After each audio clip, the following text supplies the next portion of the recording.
Hi guys, welcome to Natasha's Narrative. This is my first YouTube channel and I'm going to start that again, but I'm going to start again, so don't restart, just stay where you are. No, wait, that is right. This is my first YouTube channel, is right, isn't it? Yeah, but why the heck would anyone want to know about this my first YouTube channel? Who cares? No, but don't you just say, like, this is my first, like, YouTube No, show? nobody said they show. I've been looking at her. Hi guys, welcome to Natasha's Narrative. I'm obviously Natasha, and this is my first YouTube video, so I thought it would be a good idea to talk about the top 5 most important things I learned whilst I was at university. I studied at Newcastle University and I graduated in July.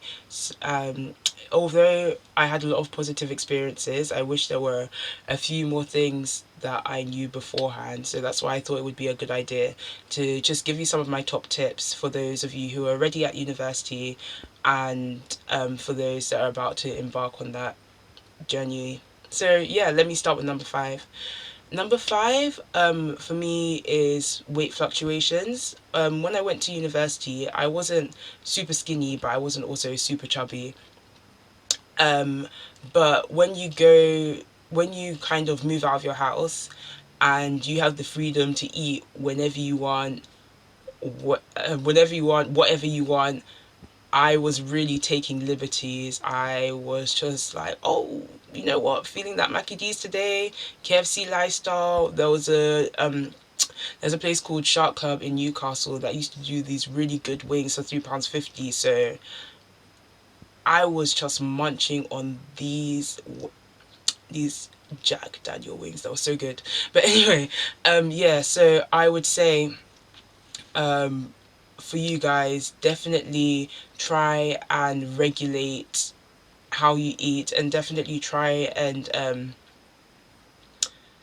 eat like you would eat at home is basically the gold standard advice I would say to you if you're already a healthy eater. But I know a lot of my friends also said that they were quite stressed out when they were at university, so ended up losing a lot of weight. And I would say my best advice for you would be to try and do things that make you stay connected to home, as that's what a lot of the stress was connected to. Join different societies so that you can like make friends and kind of get that kind of home environment through being in large groups of people, I think is the most helpful tip I'd give to you. So, kind of leading on to that with the overspending with food, I would say student finance. You guys, student finance, yeah, you have to pay that stuff back. Please remember this. Number 2, for you, also linked into this, for people who are getting overdraft, that overdraft is not free money. You are going to have to give that money back. So I don't know why I'm seeing on people's snaps they're getting trying to get brand new iPhones, or they're trying to get the newest shoes that have just landed, and then you end up saying that, oh, 3 weeks has gone and I've blown through my student finance. For what? That is just irresponsible. I'm not even trying to be peak, it's just irresponsible. If you know that you're not good with money, contact your bank and see if they can try and limit the amount of money that you can spend. Talk to your parents if it's at peak, and um, ask them to hold on to your money for you and get the money from them when you need it. Make sure that you set aside a budget monthly, that you know what bills are coming out, what your rent's going to be, how much do you spend on food, because honestly there are too many people who blow through their overdraft or blow through all their student finance within a few weeks, and yeah, the government's not going to help you with that. Also, if you're from a low income background, or sorry, I should say your parents, a lot of universities do have free bursaries, and if you are actually really low on money, if you speak to your university, they are likely to be able to give you some sort of loan. But yeah, the best advice is just look after your money well, because the most peak thing that's going to happen to you is when you're working in the summer and all that money is just going into your bank to pay for your overdraft. So yeah. Number three for me, I would say, is don't expect everyone to have common sense. I went into university thinking there was like a universal level of common sense, but then I was in the kitchen one day with my housemate, and I saw him struggling with something. So I was wondering, I was like, okay, let me just see what's going on. Maybe I can help him. This guy didn't know how to use a tin opener. And I think, like, obviously it didn't really bother me because that was not my food that he was preparing. So I just kind of helped him with that and let him be.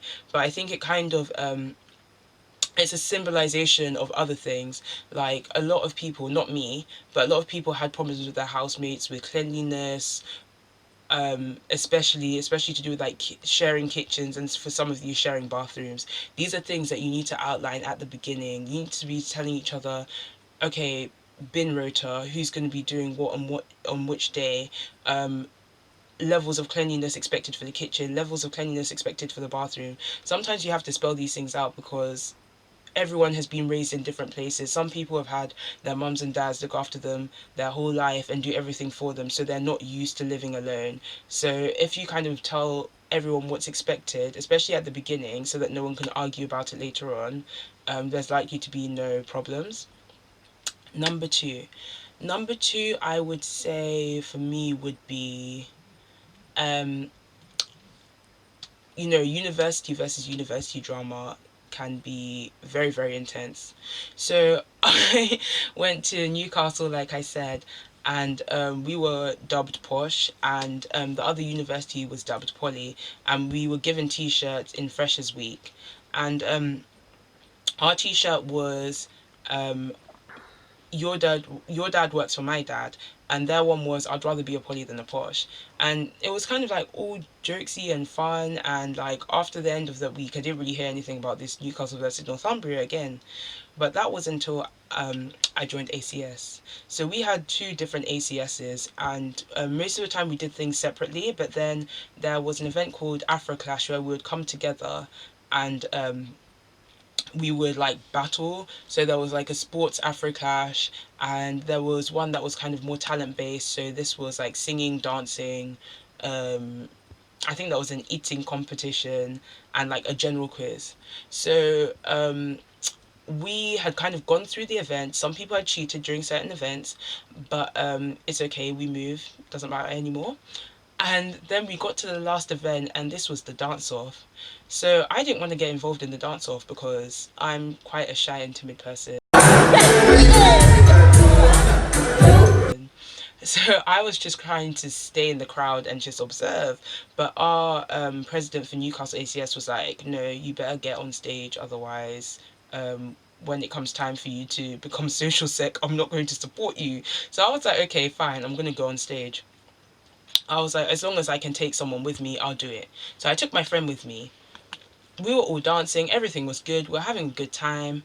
And then I think there was a bit of misunderstanding of the rules or whatever. So my friend, anyway, she went to step up, like she was doing step up to the streets dance battle. And then she got kind of close to someone's face. She wasn't that close though, and the girl just pushed her on the floor, and she slid across this entire stage. And we were just like, I don't know. I think it was like the world had stopped just for a couple of seconds. Like everyone was just kind of standing in astonishment.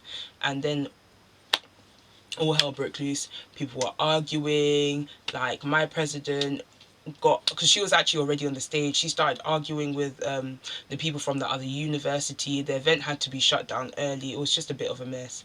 So yeah, just be just be ready to expect some sort of university versus university um drama at times. I thought it was all a myth before going to my uni, but yeah, it exists. And number one, I would say, this is one that I wish I'd actually really done for myself, is you don't have to say yes to every motive. I had a lot of different friends from different friendship groups. So I found it kind of hard to balance my time and to be able to see everyone. But I really realized that, like, you need to take, especially leaving university, I've realized that you really need to take time for yourself, because university, as well as being able to, get your degree, it's a time for growth. And I felt like my best growing periods were when I got to sit down and reflect on what was going on in my life. So even though I'm so glad that I managed to go to all the events that I went to, I wish that I'd provided a little more time for myself. So yeah, that's the end for me, with the top 5 things that I learned from my university experience. I hope they were helpful. As I said before, this is Natasha's narrative, and I hope that you enjoyed the video. Comment on anything else you would like me to talk about. University entry process, A levels, my gap year. These are all things I'm going to be talking about in later videos. But I really hope that you enjoyed the video. So yeah.